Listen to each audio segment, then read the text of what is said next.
May 12, 1945. A muddy trench in the Burmese jungle.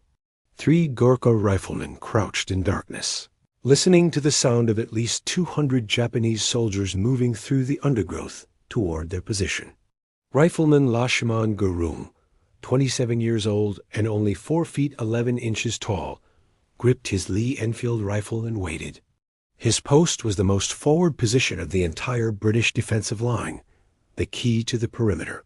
If it fell, the Japanese would roll up the flank and destroy 2 companies of surrounded Gurkhas. At 1:20 in the morning, the grenades began to fall. Gurung saw the first one arc through the night and land just outside his trench. He grabbed it and threw it back. The explosion lit up the jungle for a moment, revealing dozens of Japanese soldiers rushing his position. Another grenade landed inside the trench. Gurung hurled it back, and it detonated in midair. A third grenade fell at his feet. He picked it up, and it exploded in his hand. The blast tore off the fingers of his right hand. Shrapnel destroyed his right eye and cut into his face. Burns spread across his arm, chest, and legs. The other 2 Gurkhas in the trench were also wounded. 200 Japanese soldiers were charging directly at them, screaming and firing. Bleeding, half-blind, and missing most of his right hand, Gurung chose not to surrender or retreat. He seized his rifle with his left hand and began to fight. For the next 4 hours, he held that trench alone, firing, reloading, and firing again with one hand, shouting at the attackers to come and fight a Gurkha. When dawn broke and the Japanese finally withdrew, 31 enemy bodies lay in front of the position. One man with one functioning hand had stopped an entire assault. By every rule of warfare, he should have died in the first minute. Instead, he made one of the greatest one-man stands of the Second World War.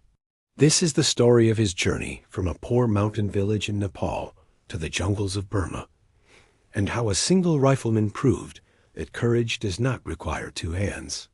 It requires refusing to quit. Lachhiman Gurung was born in December 1917 in Dakhani, a small village west of Kathmandu.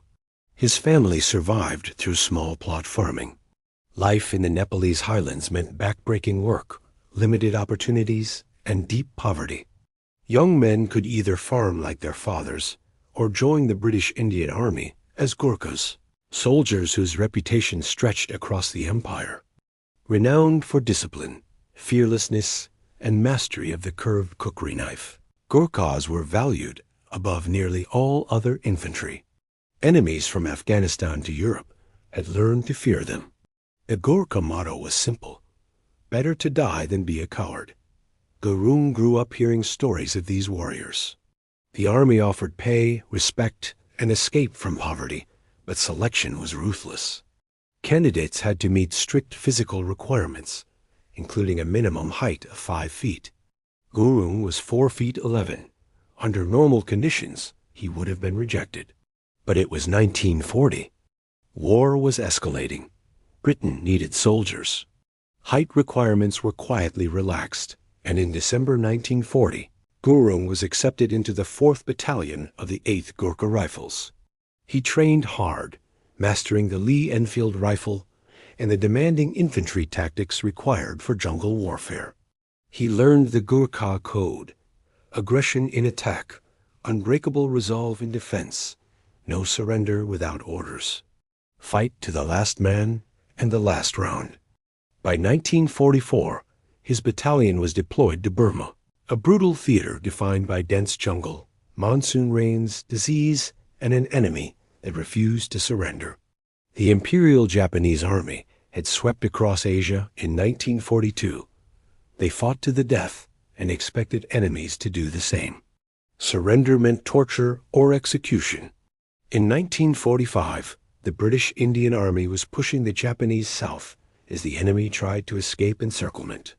On May 9, 1945, the 4th Battalion was ordered to block Japanese withdrawal routes near Tongda village. Gurung's section was assigned to the most forward trench, positioned 100 yards ahead of the main line. Its job was to give warning and delay any attack. It was the most dangerous position, the first to be struck, the hardest to reinforce, and the most likely to be overrun. Gurung and 2 Gurkhas reinforced their trench with sandbags and prepared ammunition. Gurung placed his kukri within easy reach. If the Japanese reached the trench, he would use it. On the night of May 12th, a full-scale Japanese assault began. At least 200 soldiers advanced with grenades, machine guns, and screaming charges meant to break the defenders' morale. The entire attack focused on Gurung's forward trench. When the grenades came, Gurung threw back the first 2. The third exploded in his hand, ripping away fingers, blinding him in one eye, and inflicting shrapnel wounds across his body. The other 2 Gurkhas were incapacitated. The Japanese were seconds away. Gurung did not hesitate. He braced his rifle against his left hip and worked the bolt with his left hand. The Lee-Enfield was not designed for left-handed, one-handed operation, especially in darkness. But Gurung adapted instantly. He fired at muzzle flashes and shadows, killing the first attackers and halting the charge. The Japanese were stunned. The trench should already have been taken, yet a lone wounded rifleman was firing rapidly and accurately, shouting defiantly, and refusing to die. They regrouped and attacked again. More grenades landed. He could no longer throw them back. Explosions wounded him further, but he continued firing. Bodies piled in front of the trench, slowing the next attackers. His section commander, Nate Dambahadur Bura, watched helplessly from a rear trench. Reinforcements could not reach Gurung. The Japanese controlled the ground between. So Gurung fought alone. 1 man, 1 hand, 1 eye, against 200 attackers. The physical challenge was extraordinary. Operating a 9-pound bolt-action rifle one-handed requires coordination that soldiers do not train for. Reloading one-handed in darkness while under assault is nearly impossible. Blood loss should have rendered him unconscious. Pain should have immobilized him. Shock should have overwhelmed him. None of it did. For 4 hours he fired, reloaded, and fired again, using instinct, training, and iron will. Ammunition dwindled.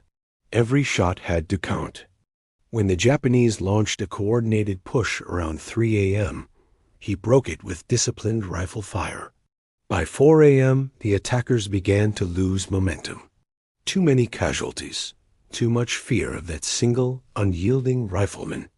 Just before dawn, they attempted a final desperate assault. Gurung met it with the last of his ammunition. When the rifle fell silent, he drew his kukri, prepared to fight hand-to-hand despite his injuries. But the final charge collapsed before reaching him. With daylight coming and Allied aircraft soon overhead, the Japanese withdrew into the jungle. When Gurkhas finally reached the trench at sunrise, they expected to find him dead. Instead, he was still sitting upright, rifle in his lap, kukri beside him, drenched in blood but conscious and alert. Surgeons later saved his life, but could not save his right hand or eye. When the battlefield was examined, 31 Japanese bodies were found within yards of his trench. Many more had been dragged away. Gurung had stopped an assault by at least 200 soldiers. The Victoria Cross recommendation was instantaneous. The citation published on August 9, 1945, recounted how he fought alone despite catastrophic wounds, holding the trench for 4 hours and killing 31 Japanese soldiers at point-blank range. After the war, Gurung returned to Nepal as a national hero, but faced financial hardship until pension reforms decades later. He became an advocate for Gurkha veterans and was honored in Britain, meeting Queen Elizabeth II during Victoria Cross commemorations in 1995. He passed away on December 12, 2010, at 92 years old. His death was widely mourned, and his story retold across Nepal and Britain. His legacy endures. Gurkha regiments teach new recruits about his stand. Museums display his medal, can recount his actions. His story represents the essence of Gurkha identity, unyielding duty, courage under impossible circumstances, and refusal to surrender. Lachhiman Gurung was not a superhuman warrior.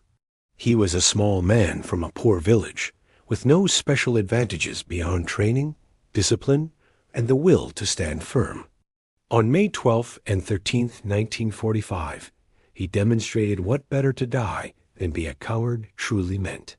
One man, one hand, one eye. 4 hours of hell. 31 enemy dead.